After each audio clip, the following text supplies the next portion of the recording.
Assalamualaikum ya Ustadz. Apa ada keberkahan seorang yang berkhidmat kepada seorang ulama, kepada seorang guru tanpa adanya keikhlasan di dalam hatinya?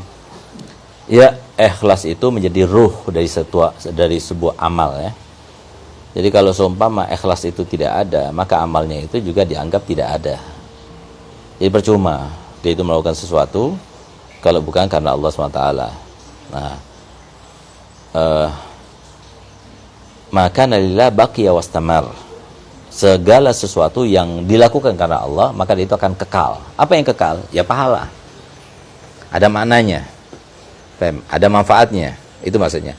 Tapi kalau seumpama dia itu melakukannya bukan untuk Allah Ta'ala, maka tidak ada pahalanya. Dalam hadis Nabi SAW bersabda, "An-nasu kulluhum halka illal alimun, wal alimuna kulluhum halka illal amilun, wal amiluna kulluhum halka illal mukhlisun, wal mukhlisuna ala khatarin azim." Jadi semua orang yang beramal itu, semua orang itu akan binasa kecuali orang yang punya ilmu. Nah, beruntung yang punya ilmu. Nah, ini sempatan, ini setan itu senangnya, gembiranya luar biasa karena majelis taklim sekarang dilarang. Nah, oleh karena kita sebagai seorang yang mempunyai ilmu berkewajiban, ayo live kapan saja yang kita mampu untuk melakukannya, kita live. Nah, kita mengabdi pada masyarakat.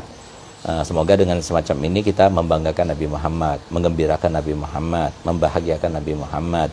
Karena kita berada di zaman di mana zaman kita sekarang ini lebih banyak orang yang lupa pada Allah daripada mengingat.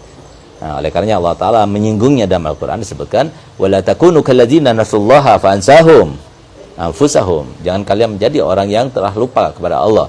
Ketika seseorang sudah lupa kepada Allah, maka Allah juga melupakan kesempatan yang harusnya dia dapat, dia nggak dapatkan. Harusnya dia bahagia, dia nggak bahagia. Harusnya dia dapat keberkahan, dia nggak dapat keberkahan, bahkan keapesan. Harusnya dia mendapatkan istri dan anak-anak yang menyenangkan, nah, karena dia itu membangkang, akhirnya dia tidak mendapatkan. Itu semuanya itu karena apa? Karena kita lupa kepada Allah.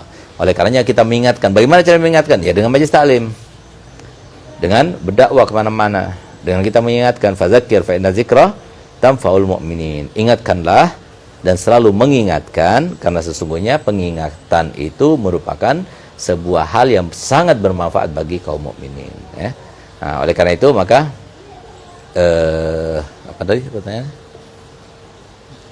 Pertanyaan. Nah, jadi harus ikhlas. Nah, kalau nggak ikhlas ya percuma. Sholat nggak ikhlas, riya, ya, percuma, nggak ada pahalanya. Ujub saja, walaupun tadinya ikhlas, bagaimana keadaan yang kamu selamat daripada dua keadaan itu, itu namanya ikhlas.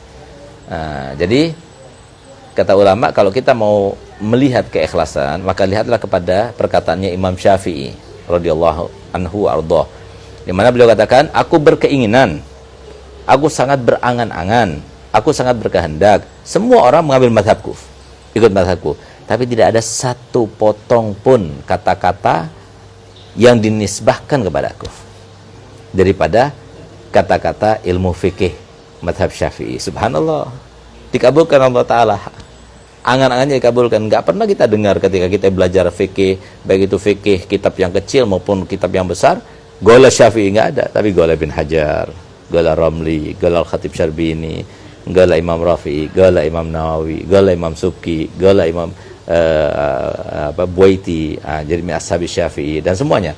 Tapi tidak sebutkan Imam Syafi'i. Coba lihat, ini kan luar biasa.